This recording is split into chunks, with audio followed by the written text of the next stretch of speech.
Servant leadership is all the rage these days. Everyone's talking about servant leadership, marketplace, in business and politics. We would never have servant leadership if it wasn't for Jesus.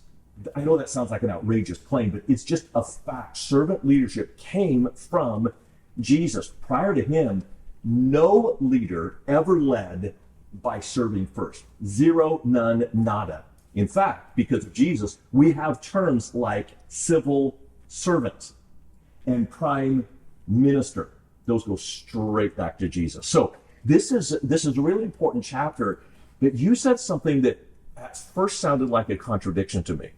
That in order for you to be a servant leader, you have to entrust the leaders that you're leading to do the work.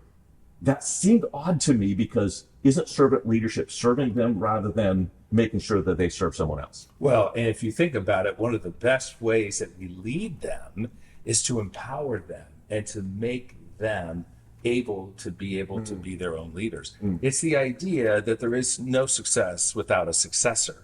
The idea that to empower people means that we're going to equip them. And so if I'm going to serve them, instead of just telling them what to do, I'm going to actually show them, I'm going to empower them, I'm going to invest in them, and they are going to become the leaders that we know God made them to be. And so this concept of empowerment is really hard for especially any of you who might be type A leaders. It's difficult because it's easier to do it yourself. It's less risky. And so you tend to want to do it yourself.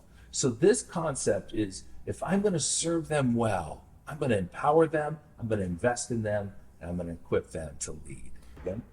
Would you say that some leaders use the excuse of doing it themselves and calling it servant leadership rather than empowering someone else to lead? 100%. I think that is what we would call control. People that struggle with control. I'd rather do it myself and say, I'm helping you by doing it, when in fact, you're not allowing that muscle group to develop for them. And so you're really not helping them.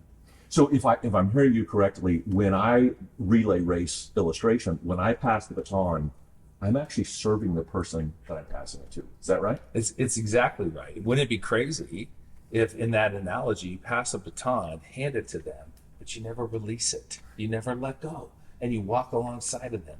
And that is the idea. Let's release and trust them. Let them fail. Let them be leaders. Now, in this chapter, it was so interesting, Mark, there was a little bit of tension as we were writing this chapter, because I was talking about some pragmatic, practical aspects of leadership, and you were talking about some pretty deep theology on this one. You went deep. So you're talking about the concept of the Son of Man. Say more about that. Yeah, so a little bit behind the scenes, Jeff kept coming to me and go, whoa. You're getting a little too deep here. My leaders aren't going to really jive with that because it has to be practical.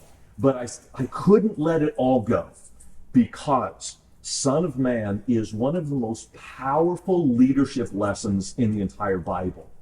See, Jesus, in the first chapter, we call him Son of God. And he was. He's the exalted Son of God. But he's also Son of Man. That was a title that Jesus adopted for himself. Comes straight out of the Old Testament. 93 times out of the 107 times that the Son of Man is used in the Old Testament, it refers to Ezekiel. Son of Man, Son of Man. And it's not a compliment. God is saying, you're Son of Man, you're not God, I'm God. So when Jesus comes along and says, I'm Son of Man, he's really saying, I relate to you. I'm going to walk in your shoes. I'm going to experience all that you experience. Even though I am an exalted Son of God, I'm an experienced Son of Man in my servant leadership for you. So Son of Man became a title that really the only title Jesus used of himself, and no one else dared use it of him until after he resurrected. That idea that a leader can lower themselves to serve is the foundation of all biblical leadership. Love that. So without Jesus becoming Son of Man, we would be where we are today. We wouldn't have a model. We had to have that for real servant leadership. I love that. And that is why, as you read this book, we want you to grasp the concepts of the master leader, not how we do it on earth, how he did it first, the master leader.